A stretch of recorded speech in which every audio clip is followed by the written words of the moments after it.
మీ business ని develop చేసుకోవాలని అనుకుంటున్నారా? అయితే వెంటనే సంప్రదించవలసిన ఫోన్ నంబర్ 7729969299. తిరుమల లడ్డు కల్తీ వ్యవహారంపై సుప్రీంకోర్టు విచారణలో భాగంగా కీలక నిర్ణయం తీసుకుంది.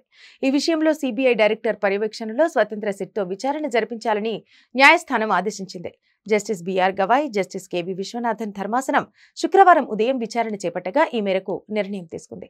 సిట్ దర్యాప్తు కొనసాగాలా లేక కేంద్ర దర్యాప్తు సంస్థలకు విచారణ అప్పగించాలా అనే విషయంపై supreme court solicitor general Tushar Mehta అభిప్రాయం కోరిన విషయం తెలిసిందే. దీంతో సొలిసిటర్ జనరల్ సిట్ విచారణపై తమకు ఎలాంటి సందేహాలు లేవని అన్నారు.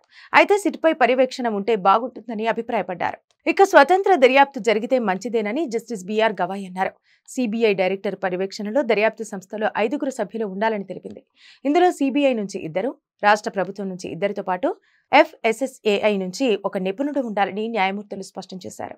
బీజేపీ నేత సుబ్రహ్మణ్య స్వామి, వైఎస్ఆర్సీపీ ఎంపీ వైవి సుబ్బారెడ్డి, రచయిత సంపత్ విక్రమ్, ఓ TV channel editor Suresh Khanderao చౌహాన్కే దాఖలు చేసిన పిటిషన్లపై అత్యున్నత న్యాయస్థానం తాజాగా విచారణ జరిపింది.